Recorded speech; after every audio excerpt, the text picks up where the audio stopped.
Welcome to the Marketing for Startups podcast by Ugly Ventures. I'm your host, Victoria Hajar, and the co-founder at Ugly Ventures, a place where entrepreneurs like you can find the tools and capital to grow your business. I'm so excited you're here. Let's dive into today's episode. Hello and welcome back to the Marketing for Startups podcast. I'm so happy you're here. This is going to be a little bit of a special welcome back episode. We're going to be talking about leadership, and I'm just so excited that you're tuning in again. I've been off for the past 2 or 3 months or so on vacation with my family. We head to Spain for the summer, and I ended up taking a new position as marketing director in a amazing high growth startup, and it's just been a whirlwind. But regardless of my new position, I still want to join you on this podcast each week to help you, my startup founders, create profitable, sustainable business and really nail your marketing to just knock it out of the park. So today, again, we're talking about leadership and two topics that I believe are incredibly important to be an effective leader.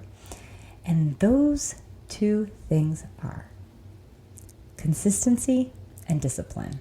So actually doing this podcast takes a lot of consistency and discipline. And so I have to say, taking the summer off is not really an ideal example of being consistent and disciplined, but it was a choice that I made in order to give myself a little bit of break and a little bit of time to reflect, which was incredibly powerful for just realigning this midpoint of the year, what I want to accomplish for the last 6 months. And I wonder if you've done the same. Summer for me is always sort of a mini New Year's resolution time. I always kind of go through my big goals for my life and my career. And I look at what I committed to back in January, and I say to myself, am I still on course? And if not, why or why not? So this is the time where you can really revive the goals that you set for yourself for the year and set yourself up for success in the last 6 months. So what does it take to win? What does it take to be an effective leader in your life and in your business, to achieve all that you want to achieve in your life and business? And so with discipline and consistency, that can be achieved. So how do you implement that in your life? What does that look like in your life and business? So obviously in your life, we set this up as habits. And I think that it's no surprise that having consistency in the habits that you do will help you achieve whatever you want to achieve. Waking up early, meditating, journaling, eating healthy, exercising, all of these things really have a compound effect as you do them more and more. And your business, it works just the same. And this is what I really want to dig into, because I feel like in startup world, things move so quickly and we're constantly pivoting to capture new opportunities, to implement new strategies and tactics, and especially in marketing when things are moving so quickly and algorithms changing and ad platforms plummeting in performance and new ad platforms and new social platforms rising all the time. It's easy to get distracted. But what's the problem? The problem is as we shift and change in our business, we don't give ourselves and our efforts enough time to see a strategy through. We don't give ourselves enough time to actually implement the tactics that are going to get us to the next level and gather enough data to make smart decisions. And so when we're skipping around from tactic to tactic and shifting our strategy, we lose momentum. And so that's why goal setting is so important. And it's also important to review, right? But if we give ourselves 6 months from January to June to review to stick to the goals that we set out for ourselves. In those 6 months, we've given ourselves enough time to gather intelligent data that's going to tell us a story, data that's going to speak to us and inform our decisions in the future.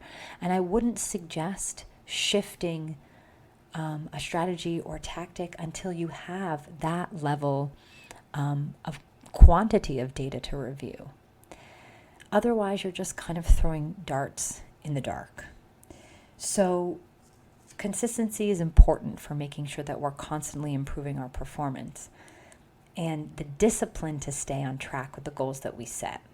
But I also want to segue a little bit into why discipline and consistency is so important for your team. So in those moments, in the high pressure moments where you need to perform, you have to rely on your team to get you there. There's only so much that you can do as one person. And if you're constantly throwing new things at your team, changing and shifting your priorities every week or every couple weeks, your team is going to be in a situation where they don't feel safe. They don't feel secure with you and your organization. And for a lot of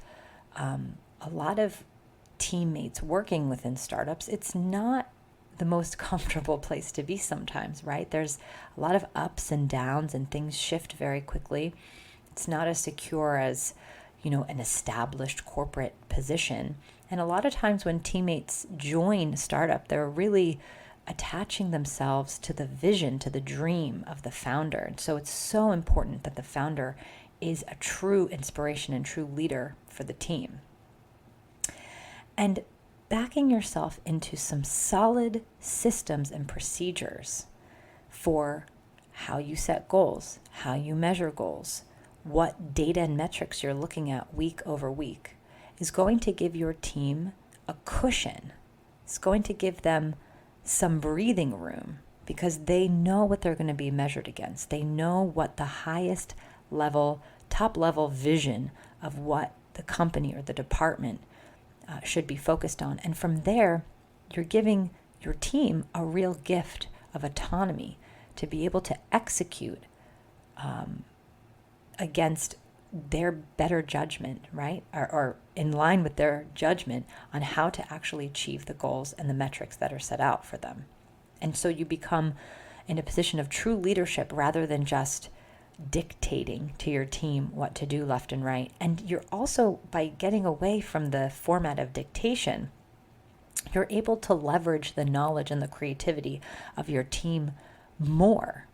You can also leverage their time, right? If there's gaps in your knowledge and perhaps your team is a little junior, as often teams are in startup culture, you can leverage that juniorness and that eagerness to grow and learn with sending your team to grow, to learn, to get them trained up, to get them coaches, right? Because that's going to come back to you exponentially. Investing in your team is incredibly important for sustaining the upward trajectory of growth. So, to summarize, getting back into the swing of things, right now I'm recording this in late August, so we're getting into the next school year. It's a really wonderful opportunity to step back and reflect on how disciplined and consistent you've been in your own life and in your business. And you can use this time to reestablish a schedule for yourself, a personal schedule for yourself, and a business schedule for yourself that's going to support pushing through the goals that you have for your business. So I hope this is an interesting segue into the next season of Marketing for Startups. It's going to be a wonderful ride this year. I'm so excited to share all that I've been learning within my new role in the hopes of helping you up-level your own skills. So, as always, hope to see you back again here next Thursday, and I can't wait to keep the conversation going. That's it for this week. Thank you for listening to the Marketing for Startups podcast and for sticking around till the end. It would mean so much to me if you could like and subscribe to this podcast. It's a great way of telling the world that this podcast has content worth listening to. And remember, you could always reach me at LinkedIn at Victoria Hajar or at uglyventures.com. Thanks for listening. Until next week.